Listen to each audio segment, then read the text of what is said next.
Welcome to Effect News. Or an NDA CPIM leader talks about the Jamaat and the violence in Maharashtra many years ago. They should know, because the Jamaat was in an alliance with the CPM during those days and during those years, and it is a CPM that fought hard to try and resettle these people who had inflicted the violence and were sent out from that area.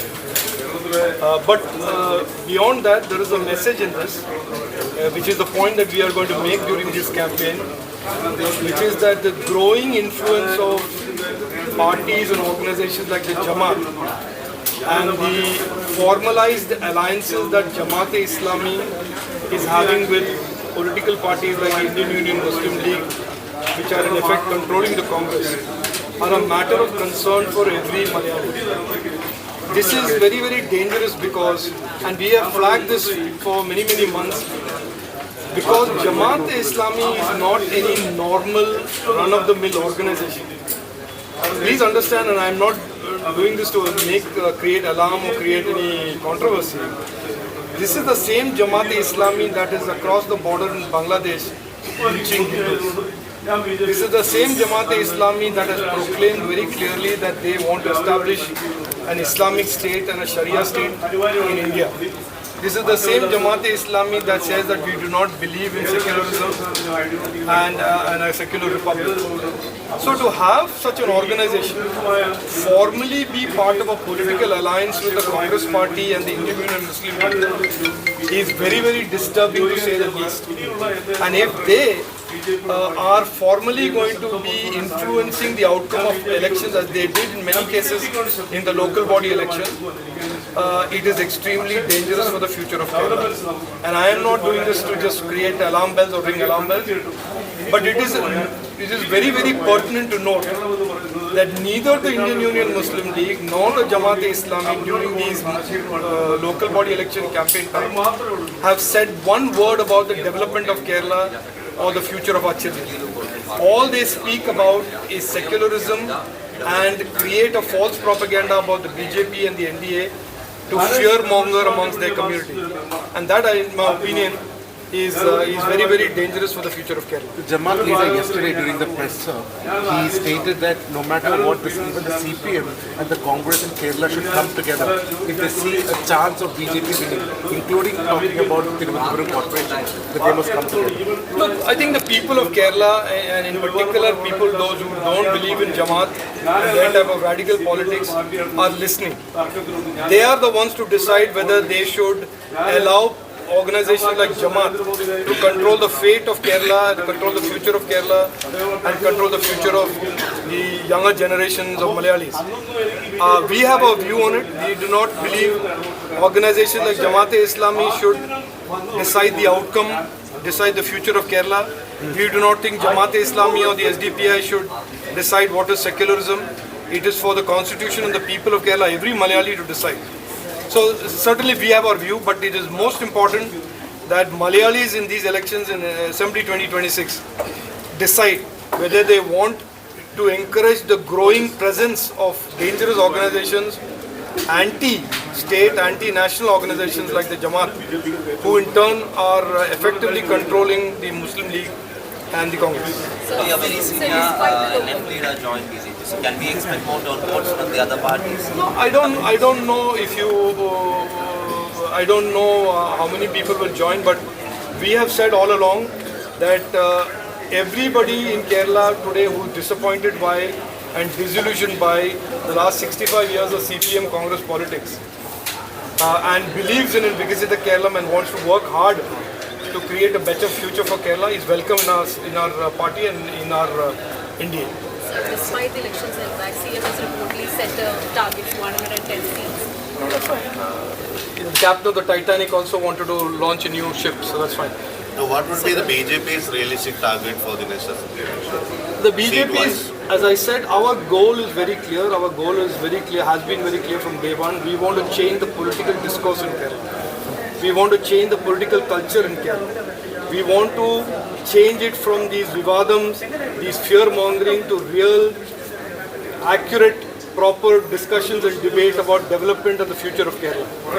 We want politics to be converted and election to be converted into a competition of development. That is our goal. We will do our best. We will contest in all our seats.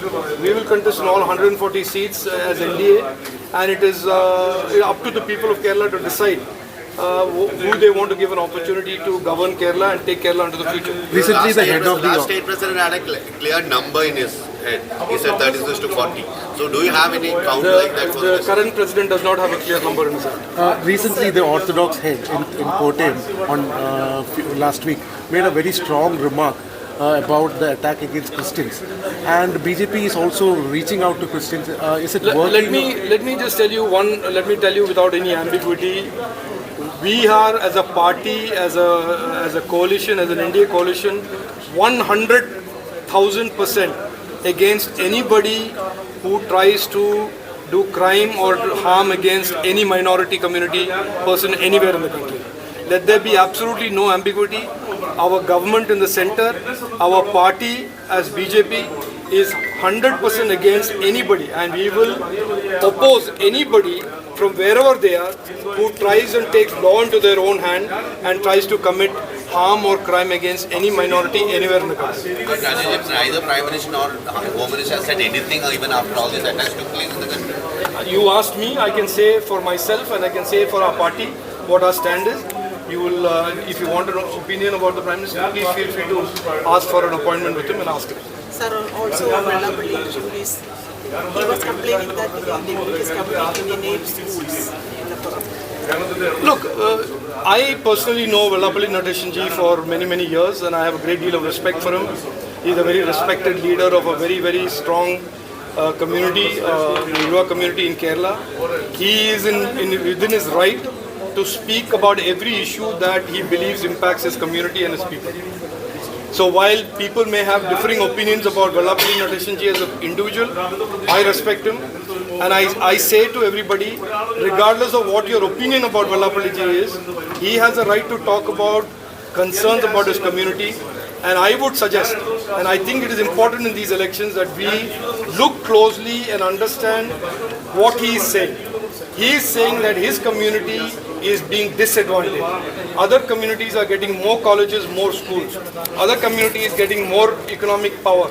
His community is falling behind. He is well within his right to say so.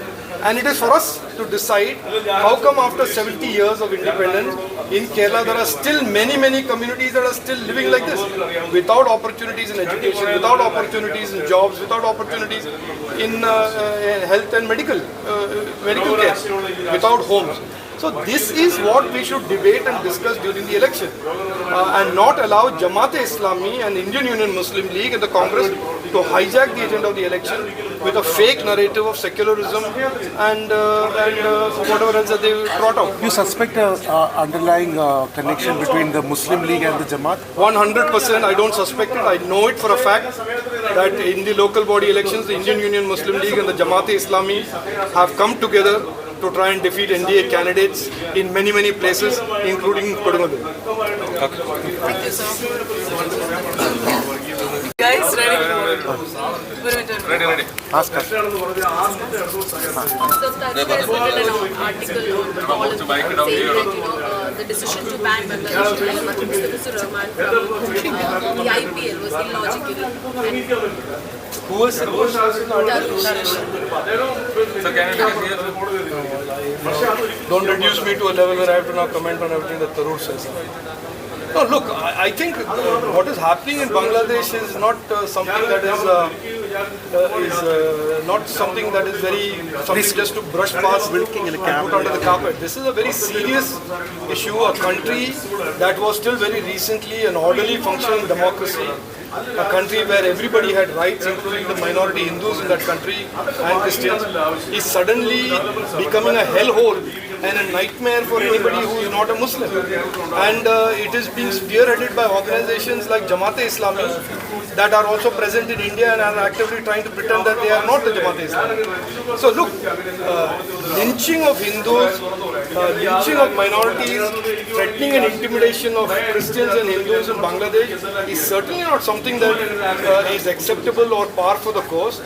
And different countries and different governments will react differently, different organizations will react differently. The IPL has chosen to ban Bangladeshi player and they may have reasons for it.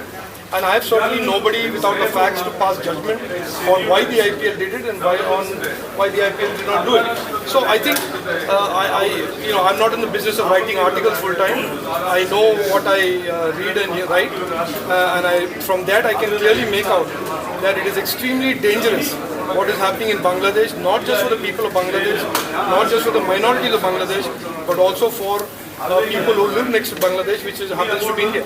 So not just that. The fact is that BCCI gave a list of players for the teams to pick from, and after that the whole issue came against one particular franchisee and against the owner of that, and then BCCI. Look, I don't know the facts, and I have a habit of not jumping into an issue without knowing the facts. So while you have all the facts with you, I certainly don't know the facts and I don't know the background.